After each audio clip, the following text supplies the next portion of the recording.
So it's starting to sound a lot like politics is more like Star Wars. And get this, the progressives, those who are very evil, they see themselves as the good guys. I guess that's not a shocker, but they really do see themselves as the light side, and anyone else as the dark side.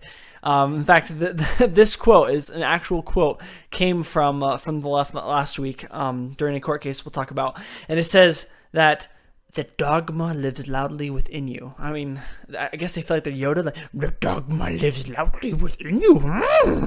I'm really bad at Yoda voices. Anyways, let's talk about that.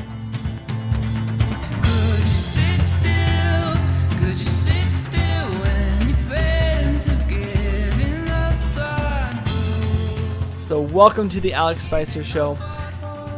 That's right, you know me, and we are going to be talking about what took place last week, Wednesday.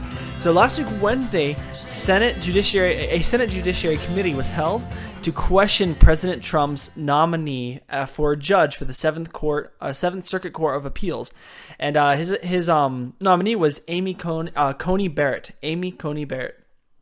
And turns out that Amy is a staunch Catholic. She is very, very active in her faith. She believes, she says, she's active. She is very Catholic, and this really does cause some problems for the left. And so they hold a committee hearing all about a paper that she had written 20 years ago with another Harvard Law professor, all about the sort of conflicts that can arise when someone's religious belief contradicts what they must do when it comes to the law. But the point of the paper was that if you are in that position, you should side with the law because, we must obey rule of law and not just do willy-nilly whatever you want to do, right? Even if your religion goes against it. So if you feel like you cannot make that decision, for example, if a Catholic judge were to, because of the law, pass a death sentence, but because of their faith, they believe that's not the right thing to do, that they should side with the law. That's what they should do. But if they believe that they cannot cross that line, they cannot do that, then they should then excuse themselves from that case. But this has all been twisted. This whole hearing happened, such a waste of time, because they decided it was told that the paper was really saying that if if the law contradicts your faith, your religious belief, that you then must side with your faith and screw the law. It doesn't matter. You should totally side with just what your faith says, forget the law. And that's not what it was about, obviously. But this is what happened. So this judiciary hearing happened, and California Senator Dianne Feinstein, my goodness, she was the top Democrat of the Judiciary Committee, and she questioned her and basically was trying to give her a religious litmus test for whether she is qualified to become a judge because of her faith. Feinstein, when she started questioning Barrett on what was going on, it was actually very interesting, because this is actually what she felt so inclined to say. She said, "When you read your speeches, the conclusion one draws is that the dogma lives loudly within you, and that's of concern when you come to big issues that large numbers of people have fought for years in this country." I'm laughing because this sounds a lot like Yoda. I mean, it sounds like Yoda talking to Dooku. So in Star Wars, I believe it was episode 2. I honestly don't know. I had to look this up because I actually really hate these episodes. They're really awful. But it sounds like Yoda when he's talking to Dooku. They're about to have a fight, and he says, "Powerful you have become, Dooku. The dark side I sense in you." Feinstein sounds like that. She sounds like she's saying, the dogma lives loudly within you. The dark side is strong within you. Feinstein is not Yoda. They are not the light. They are not the good force. They're really the bad force, but that's not how they see themselves. And if you notice that in that clip of Feinstein I played, she said that this is of concern because people have fought really hard for certain issues. Once again, this reveals going back to the fact that they are really actually concerned that these issues, which are being fought for, which have no basis in law, they're all basis in feeling, and actually destroy freedom and liberty, that are unconstitutional. If you really side with them, all of the demands they really make, it is unconstitutional and it destroys the freedom of many, of everyone, bit by bit. Feinstein said, "You are controversial. You are controversial because many of us that have lived our lives as women really recognize the value of finally being able to control our reproductive systems." It's really strange that she would say that, especially towards someone who has had 7 kids.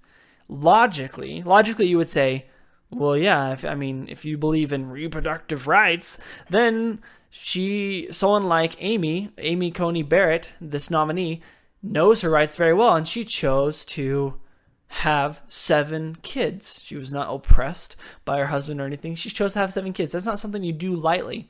But really what this is getting at is that the left, they see someone who believes in family, right? This religious belief that family is important. Someone who's willing to have 7 kids. And let's take a step back. This woman isn't a homemaker, so to speak. She had 7 kids, and yet she has still been very active in work outside the home, which is why she's being nominated for being a judge. She's not just some homemaker that Trump called up and said, "Hey, you want this job? Yeah, come on. Oh yeah, I'll do it. Yeah, this would be great. I don't know what I'm doing, but yeah, I'd love to, Trump." So she's a very accomplished woman. What this is really getting at is that the left sees someone who has 7 kids. They go, "Oh, okay.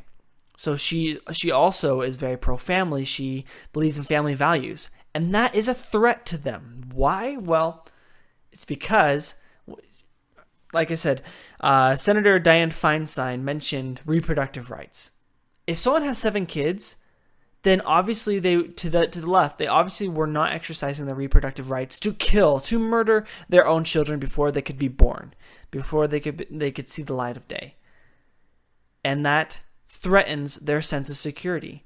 That someone didn't choose to murder their own children, instead chose to have their children. That someone wouldn't go, "You know what? I don't feel like having a kid right now. All right, let's just get rid of this one. All right, okay, I'll have a couple kids. I'm not really looking forward to having a third one. Let's kill this one as well." That this Notre Dame, Barrett is a Notre Dame law professor there. She wouldn't, kill at least half of the 7 kids she bore, right? That's really what this comes down to. It comes down to the fact that they feel threatened if someone has a moral conscience that contradicts their agenda. And even more so, what this really comes down to is the fact that the left act as though any religious faith is incapable of coinciding with the law. If you have a religious faith, you are not capable of handling the law. But it's not really about the law. That's not really what they're worried about. It's the fact that the Constitution is based on the same moral principles of religious faith. And so when you get someone into a position of power who is a true actively worshiping member of their religious faith, and they're not part of a liberalized religious faith, because those do exist out there, but they are a true active normal religious faith, I guess you could say conservative, that threatens their sense of power, their sense of security, because they will uphold the law, truly the law. They will not liberalize it. They will not make it progressive. They will not take a progressive stance. It's very funny because Barrett, this Notre Dame law professor who is being nominated, she said very, very clearly here. Let me pull this up, this quote. She said that I would never impose my own personal convictions on the law. Now, the left is not actually worried about her imposing her own personal convictions on the law. They say they do, But that's only because if anyone actually upholds constitutional law, they will then decry that as you're imposing your personal convictions on the law. They are really concerned that someone like her will uphold that constitutional law. And once again, why is that? I'll say it again. Because the constitutional law is based upon the same religious principles that religious people hold. That's really what it comes down to. It is the same. So when you get someone like that who actually upholds those same principles, they live by them, that threatens their sense of security. That threatens them entirely. I hope you've enjoyed this episode and have bore with me through my awful Yoda impressions. If you liked what you heard, click that like button. And if you really liked it, share with your friends. Comment below. If you have any questions, I'd love to respond to you. Live free. Till next time.